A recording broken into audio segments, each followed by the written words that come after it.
Hello students, welcome to my YouTube channel.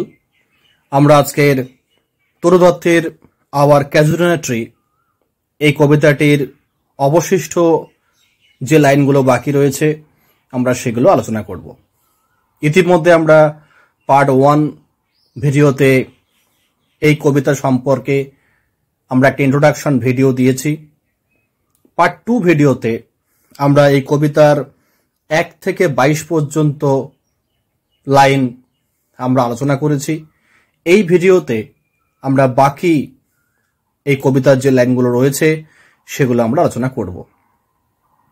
দেখো, আমরা 1 থেকে 22 পর্যন্ত যেখানে শেষ করেছিলাম ঠিক তারপর থেকেই আমরা আজকের আলোচনা করব। দেখো, যারা ভিডিওটা প্রথম দেখছো তোমরা অবশ্যই পার্ট 1 এবং পার্ট 2 ভিডিও অবশ্যই দেখবে, তাহলেই আজকের এই আলোচনাটা বুঝতে পারবে। চলো আমরা আবার সরাসরি টেক্সটের লাইনে প্রবেশ করি। But not because of its magnificence. দেখো, not because of its magnificence. দেখো, ম্যাগনিফিসেন্স মানে কি? বিশালতা। ইটস বলতে এই ক্যাজুরিনা ট্রি, এই ক্যাজুরিনা গাছের যে বিশালতার কারণে নয়। তুরত বলছে যে আমি এই যে গাছটাকে নিয়ে এত কিছু বলছি, যে শুধুমাত্র আমি প্রকৃতিকে ভালোবাসি বা এই গাছটা এত সুন্দর দেখতে বা এত বিশাল বড় গাছ, এই কারণে কিন্তু আমি এই গাছটা আমার কাছে প্রিয় নয়। তাহলে এই গাছটা আমার কাছে কেন প্রিয়? তারপরে বলছে dear is the casuarina to my soul. The casuarina is dear, এই ক্যাজুরিনা গাছটি আমার কাছে ভীষণ প্রিয়। ডিয়ার মানে প্রিয়। টু মাই সোল, আমার আত্মার কাছে। বলছে এই গাছটা আমার আত্মার সঙ্গে মিশে গেছে। মানে কেন আত্মার সঙ্গে মিশে গেছে? বলছে বিনিথ ইট, এই গাছটার নিচে উই হ্যাভ প্লেড, আমরা খেলাধুলা করেছি। এখানে কবি তার সেই পুরনো দিনের স্মৃতিতে ফিরে গেছে। তিনি একটু মনটা ভারাক্রান্ত হয়ে গেছে যে একটা সময় ওই গাছের নিচে তরু দত্ত তার বোন এবং ভাইকে নিয়ে খেলা করত। সেই সুন্দর স্মৃতি, সেই মধুর স্মৃতি তার এই মুহূর্তে মনে পড়েছে। তাই তার মনটা ভীষণ ভারাক্রান্ত। তাই বলছে beneath it we have played, এই গাছের নিচে আমরা খেলেছি। দো, যদিও, ইয়ার্স মে রোল, বহু বছর অতিক্রান্ত হয়ে গেছে।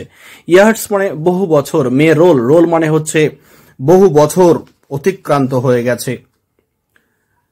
ফর ইয়োর সেক্স, তোমাদের কারণে। Shall the tree be ever deer.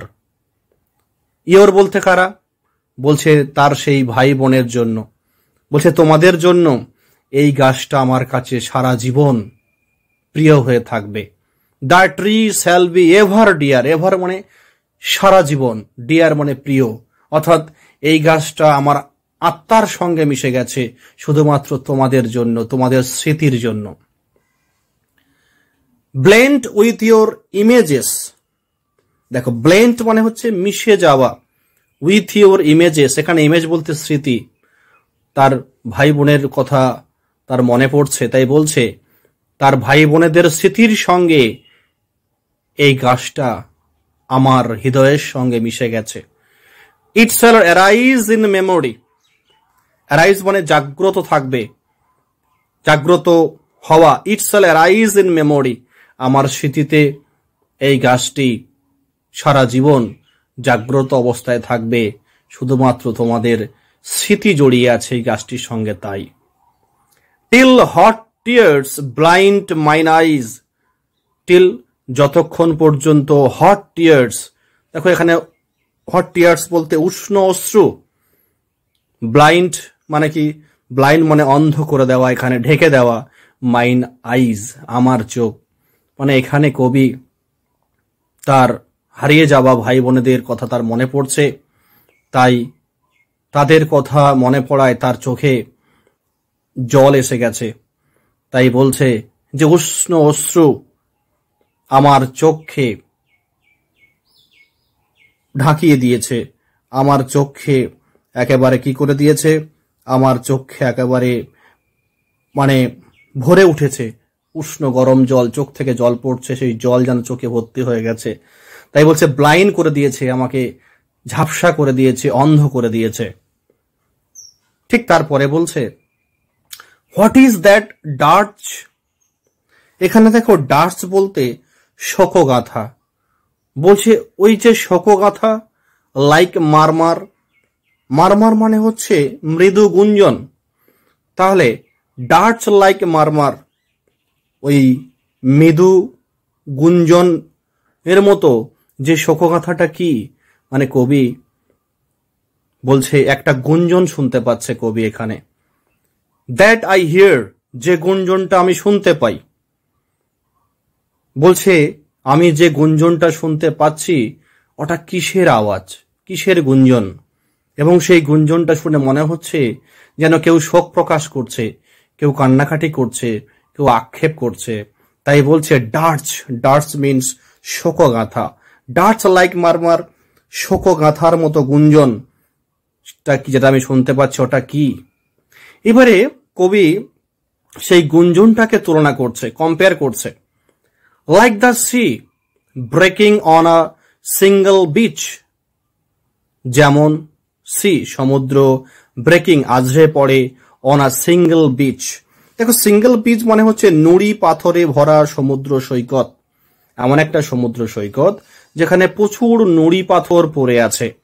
সেই নুড়ি পাথরে যখন সমুদ্রের ঢেউ এসে আছড়ে পড়ে তখন যে শব্দ হয়, ঠিক একই রকম শব্দ এখানে কবি শুনতে পাচ্ছে। যে শব্দটাকে কবি মনে করছে একটা শোকগাথা। তাই বলছে হোয়াট ইজ দ্যাট ডার্চ লাইক মারমার, ওই শোকগাথার মতো একটা গুঞ্জন শুনতে পাচ্ছি। ঠিক গুঞ্জনটা কেমন, সমুদ্রে যেমন সমুদ্র সৈকতে যখন ঢেউ এসে আছড়ে পড়ে তখন যে শব্দ উৎপত্তি হয় সেই শব্দের মতো এই গুঞ্জনটি। তারপরেই উত্তর দিচ্ছে যে it is the trees lament. বলছে এটা হচ্ছে সেই ক্যাজুরিনা গাছের সেই বিলাপ। এখানে ল্যামেন্ট বলতে শোক প্রকাশ, বিলাপ। An Eric speech, an Eric speech মানে একটা অদ্ভুত এক ভাষা। এরিক মানে হচ্ছে রহস্যময়, অদ্ভুত, স্পিচ মানে ভাষা। বলছে এটা একটা গাছের ভাষা, যে ভাষা সবার পক্ষে বোঝা সম্ভব নয়। That haply to the unknown land may reach. বলছে এই যে গাছটির যে ক্রন্দন, এই যে গাছটির যে বিলাপ, যে শোক প্রকাশের শব্দ, এটা হ্যাপলি সম্ভবত মে রিচ পৌঁছে যেতে পারে টু দ্য আননোন ল্যান্ড, সেই অজানা ভূমিতে। দেখো এখানে আননোন ল্যান্ড বলতে কি বোঝানো হয়েছে, যে তরু দত্ত বিভিন্ন দেশে ঘুরে বেড়িয়েছে, সেই সব দেশেও তরু দত্ত এই গাছের এই ক্রন্দন শুনতে পায় বলে তিনি কল্পনা করছেন। Unknown yet well known to the I of faith. বলছে অনেক যে অজানা ভূমি কথা বলা হয়েছে সেটা অজানা, ইয়েট তবুও ওয়েল নোন, তবুও মনে হয় সেই জায়গাটা অনেক বেশি পরিচিত to the I of faith. I of faith মানে হচ্ছে এখানে বলা হয়েছে যে বিশ্বাসের দৃষ্টিতে। এখানে কবি কল্পনা করছে যে হয়তো কবি অনেক দূরে রয়েছে তার নিজের মাতৃভূমি ছেড়ে, তবুও সেই জায়গাটা তার কাছে অজানা, তবু যেন মনে হচ্ছে অনেক জায়গাটা চেনা, এবং সেই চেনা জায়গায় তার মাতৃভূমিতে অবস্থিত সেই ক্যাজুনাটি, সেই গাছের যে ক্রন্দন সে সেখানে শুনতে পাচ্ছে। Oh, I have heard that well far, far away in distant lands. বলছে I have heard, দেখো আমি শুনেছি, that well, well means এখানে সেই ক্রন্দন, সেই গাছটির আর্তনাদ আমি শুনেছি, far, far away, অনেক অনেক দূর, in distant lands, অনেক দূরের সেই দূরবর্তী কোনো দেশে। দেখো এখানে ল্যান্ড বলতে একটা হচ্ছে ফ্রান্স, ইংল্যান্ড এই সমস্ত দেশকে বাজানো হয়েছে। সেই দূরবর্তী দেশেও সেখানে গিয়েও গাছটার কথা তিনি কবি এখানে ভুলতে পারেননি। তাই বলছে যে আমি হয়তো সেই গাছটা থেকে অনেক দূরে রয়েছি, অনেক দূরের দেশে রয়েছি, তবুও সেই গাছটা যে ক্রন্দন, তো গাছটা যে দুঃখ প্রকাশ করছে যে গাছটা অনেক বয়স হয়ে গেছে, তার তলায় আমরা আর খেলাধুলা করি না, তার যে সেই আক্ষেপ, সেটা কিন্তু আমি এখানেও শুনতে পাই।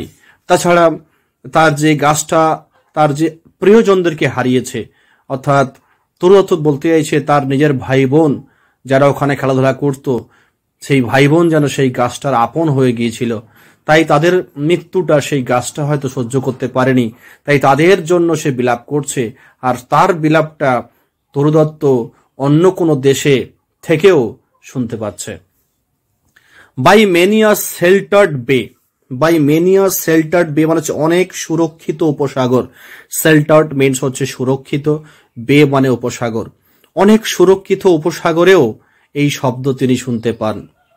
When slumbered in his cave the water wraith. দেখো ওয়াটার র্যাথ, এখানে একটা কল্পিত চরিত্র রয়েছে। ওয়াটার র্যাথ মিনস হচ্ছে জল প্রেত বা জল আত্মা। এবার বাক্যটাকে সাজিয়ে নাও, the water wraith slumbered in his cave. Water wraith জল আত্মা, স্লাম্বার্ড, স্লাম্বার্ড মানে হচ্ছে সে হচ্ছে সেখানে ঘুমিয়ে পড়েছে। স্লাম্বার্ড ইন হিজ কেভ মানে হচ্ছে তার সেই গুহায় যেন জলাত্মা চিরনিদ্রায় বা ঘুমিয়ে রয়েছে। And the waves gently kiss the classic শোর। এখানে দেখো ওয়েভস মিনস সেই সমুদ্রের ঢেউ, জেন্টলি মানে হচ্ছে খুব আলতোভাবে, কিসড মানে স্পর্শ করলো, দ্য ক্লাসিক শোর। সেই ক্লাসিক শোর মিনস হচ্ছে এখানে বলা হয়েছে সেই ঐতিহাসিক তটরেখা, ঐতিহাসিক তটরেখা স্পর্শ করলো। কোন ঐতিহাসিক তটরেখা? Of France and Italy. France এবং ইতালির সেই সাগরের যে ঐতিহাসিক ক্লাসিক শোর মানে হচ্ছে সেই বিখ্যাত তটরেখা, সেখানে সমুদ্রের ঢেউ আলতো আলতোভাবে স্পর্শ করছে। বিনিথ দ্য মুন, এবং সেই সময়কার পরিস্থিতি কেমন ছিল না, চাঁদ, জ্যোৎস্না আলোকিত রাত্রি, সেই চাঁদের তলায় ফ্রান্স এবং ইতালির সমুদ্রকে আলতোভাবে ঢেউ এসে সমুদ্র সৈকতকে স্পর্শ করছে। হোয়েন, দেখো এখানে একটা কথা বলি, এই যে এটুকু আমরা পড়লাম এখানে কি রয়েছে, এখানে কবি ক্যাজুলিনা গাছের কান্নার মতো শকাতুর সুর অনুভব করছেন। তিনি যে গুঞ্জনের কথা বলছেন, এই গুঞ্জন তিনি শুধু তার জন্মভূমিতেই শোনেননি, বরং ফ্রান্স বা ইতালির মতো দূরবর্তী দেশেও শুনেছেন। তিনি মনে করেন এই গাছের শোক একটি গভীর আধ্যাত্মিক অনুভূতির প্রতীক, যা শুধু বাস্তব জগতেই নয়, বিশ্বাস ও স্মৃতির জগতেও বিদ্যমান। নেক্সট লাইন বলছে, হোয়েন আর্থ লে ট্রান্সড। ভালো করে বুঝবে, আর্থ মানে কি পৃথিবী, লে মানে কি শুয়েছিল, ট্রান্স মানে হচ্ছে গভীর নীরবতায়। মানে যখন পৃথিবী গভীর নীরবতায় নিমগ্ন, গভীর নীরবতার নিদ্রায় নিমগ্ন, তখন ইন ড্রিমলেস শোন। দেখো ড্রিমলেস মানে কি স্বপ্নহীন, আর শোন মানে হচ্ছে এখানেও অচেতন অবস্থায়।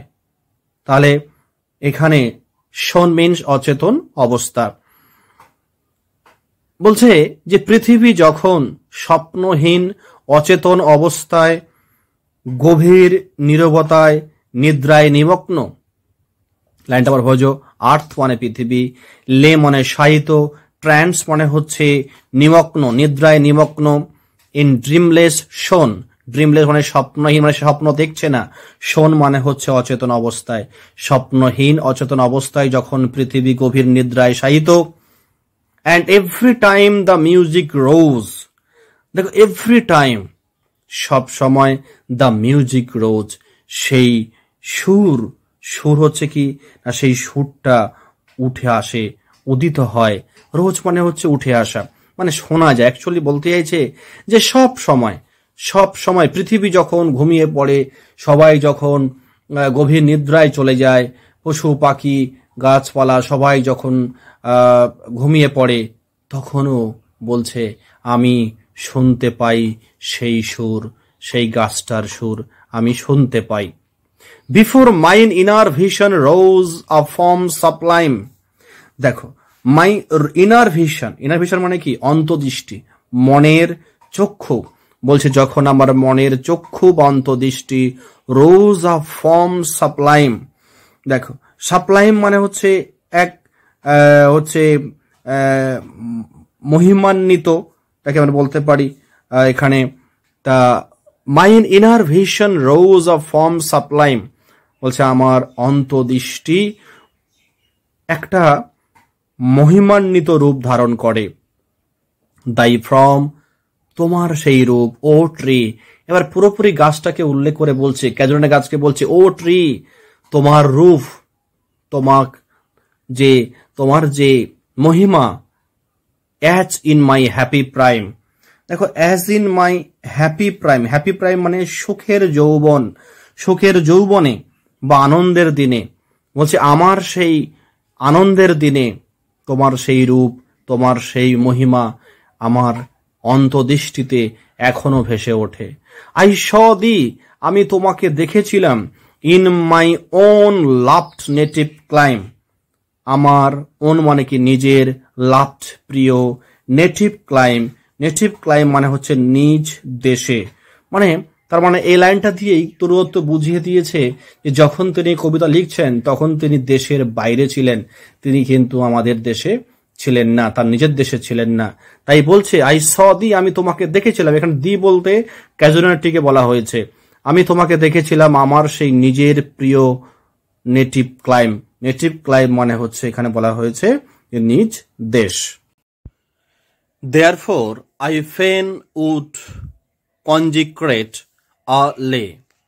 Therefore means অতএব, I fain, এখানে ফেন বলতে আনন্দের সঙ্গে, আমি আনন্দের সঙ্গে, কনজিক্রেট মানে হচ্ছে আমি ডেডিকেট করব, আমি উৎসর্গ করতে চাই, এ লে একটি কবিতা বা গান, আনটু দাই অনার তোমার সম্মানে।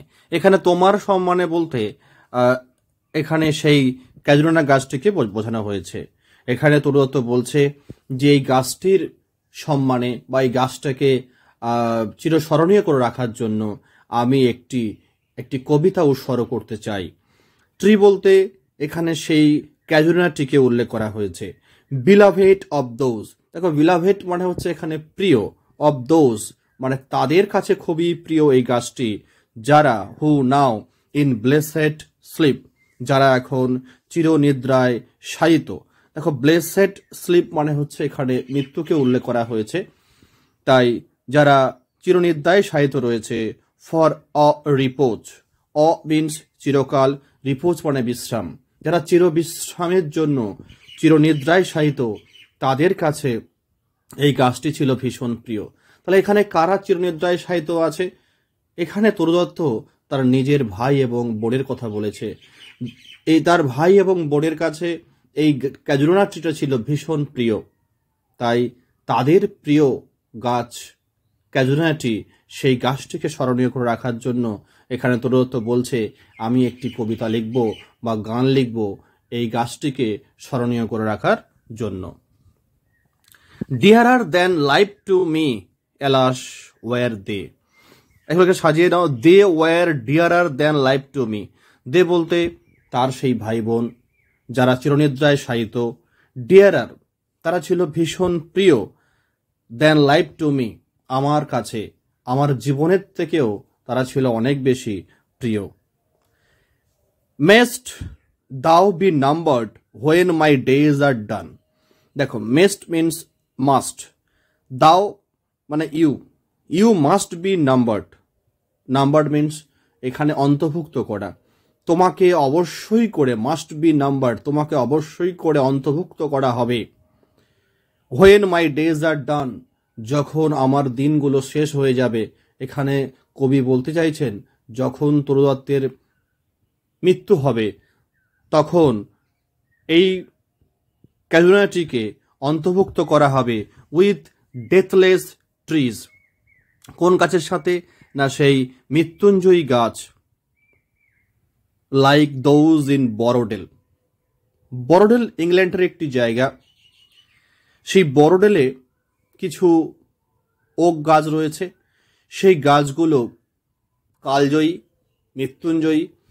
সেই গাছগুলোর সঙ্গে তরু দত্ত তার ক্যাজুয়ালিটিকে তুলনা করতে চাইছেন।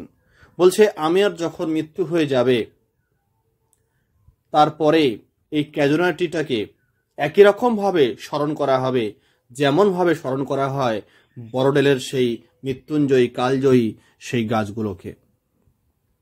আন্ডার হুজ অফুল ব্রাঞ্চেস, এই গাছগুলোর নিচে, আন্ডার হুজ যার অফুল ব্রাঞ্চেস, অফুল মানে হচ্ছে এই ভয়ঙ্কর যে গাছের ডাল, এখানে কিছু ভয়ঙ্কর নয়, গাছগুলোর ডালগুলো এত বিশাল, এত প্রকাণ্ড গাছ, এত ডালপালাগুলো এত বড় যে তাকে দেখে হয়তো ভয় লাগবে, সেই গাছের তলায় যেতে ভয় লাগবে, যে কোনো মানুষের সেই গাছের নিচে যেতে ভয় লাগবে, এত বিশাল বড় বড় সেই গাছের ডাল। তাই বলছে অফুল ব্রাঞ্চেস, সেই ভয়ঙ্কর সেই গাছের ডালগুলোর নিচে লিঙ্গার্ড ফেল। দেখো লিঙ্গার্ড মানে সেখানে অপেক্ষা করা, অপেক্ষা করছে, পেল মানে ফ্যাকাশে, মানে অপেক্ষা করতে করতে তারাও যেন হতাশ হয়ে গেছে, তারাও যেন ক্লান্ত হয়ে গেছে। তাহলে কারা সেখানে অপেক্ষা করছে? দেখো আবার এই সেন্সও বলা যেতে পারে যে অফুল ব্রাঞ্চেস, সেই ব্রাঞ্চগুলো, যে ব্রাঞ্চগুলো দীর্ঘদিন ধরে সেই গাছের ডালে সেই অপেক্ষা করছে, দীর্ঘদিন ধরে তারা ঝুলে আছে, তাই তারাও যেন আস্তে আস্তে বর্ণহীন হয়ে যাচ্ছে, এটা ফ্যাকাশে হয়ে গেছে। Fear, trembling hope and death the skeleton. দেখো ফিয়ার ভয়, ট্রেমলিং হোপ কম্পিত সেই আশা, ডেথ মানে মৃত্যু, দ্য স্কেলিটন মানে কঙ্কাল রূপে মৃত্যু, মানে মৃত্যুও যেন তাকে গ্রাস করতে পারছে না সেই গাছগুলোকে। হোপ তারাও যেন কাঁপছে, ফিয়ার ভয়, তারাও সেখানে কি করছে? অপেক্ষা করছে একটা বর্ণহীন অবস্থায়, অর্থাৎ ভয়, মৃত্যু, আশা, এরাও যেন সেই মৃত্যুঞ্জয়ী কালজয়ী গাছের কাছে গিয়ে ফ্যাকাশে হয়ে গেছে, তারাও যেন বর্ণহীন হয়ে যাচ্ছে, তারাও যেন কোনো কিছু করতে পারছে না, গ্রাস করতে পারছে না সেই গাছগুলোকে। তাহলে যে গাছগুলোকে মৃত্যু গ্রাস করতে পারে না, যে গাছগুলোর কাছে ভয়ও যেতে পারে না, যে গাছগুলোর কাছে আশা কম্পিত কাঁপে, বলছে অ্যান্ড টাইম দ্য শ্যাডো, আর সেই হচ্ছে সময়, ছায়ারূপী সেই সময়, সময় সব কিছুকে গ্রাস করে ফেলে, সব কিছুকে ধীরে ধীরে একদম বিনষ্ট করে দেয়। কিন্তু এখানে সেই সময়ও সেই গাছগুলোকে গ্রাস করতে পারছে না। তাহলে এই কারণে সেই গাছটাকে বলা হয়েছে মৃত্যুঞ্জয়ী গাছ, ডেথলেস ট্রিজ। বলছে সেই বরোডেলের সেই মৃত্যুঞ্জয়ী গাছকে যেমনভাবে স্মরণ করা হয় একই রকম ভাবে এই তরু দত্তের এই ক্যাজুয়ালিটিকেও স্মরণ করা হবে। দো উইক দ্য ভার্স, দো উইক দ্য ভার্স, এখানে বলা হয়েছে দ্য ভার্স ইজ উইক, যদিও তরু দত্ত বলছে যদিও আমার এই কবিতাটা ভীষণ দুর্বল। দুর্বল এই সেন্সে বলা হয়েছে যে অন্যান্য যে কবিতাগুলো, উইলিয়াম ওয়ার্ডসওয়ার্থের যে কবিতাগুলো, সেগুলো অনেক বেশি জনপ্রিয়, অনেক বেশি মানুষের কাছে গ্রহণযোগ্যতা অর্জন করেছে। হয়তো আমার এই কবিতাটা মানুষের কাছে এতটা গ্রহণযোগ্যতা লাভ নাও করতে পারে, তবুও দ্যাট উড দাই বিউটি ফেন, দ্যাট বলতে তবুও আমার এই কবিতা, দ্যাট মিনস এই কবিতাটি, উড দাই বিউটি তোমার এই সৌন্দর্যকে, রিহিয়ার্স, রিহিয়ার্স মানে হচ্ছে তোমার এই সৌন্দর্যকে বর্ণনা করবে, রিহিয়ার্স মিন তোমার এই সৌন্দর্যকে বর্ণনা করবে, দাই বিউটি ফেন তোমার এই সৌন্দর্যকে বারে বারে বর্ণনা করবে। May love defend thee from oblivion curse. দেখ অবলিভিয়ান কার্স মানে হচ্ছে বিস্মৃতির অভিশাপ, বিস্মৃতির অভিশাপ। ভালোবাসা যেন, মে লাভ, লাভ মিনস ভালোবাসা, ভালোবাসা যেন তোমাকে বিস্মৃতির অভিশাপ থেকে রক্ষা করে। এখানে ডিফেন্ড মিনস রক্ষা করা। মে লাভ ডিফেন্ড দি মানে ইউ, বলছি ভালোবাসা যেন তোমাকে রক্ষা করে from oblivion curse. Oblivion curse means বিস্মৃতির অভিশাপ। কবি আশা করেন এই গাছটি যেন কখনো ভুলে না যায় এবং ভালোবাসার দ্বারা চিরকাল যেন এই গাছটি স্মরণীয় হয়ে থাকে।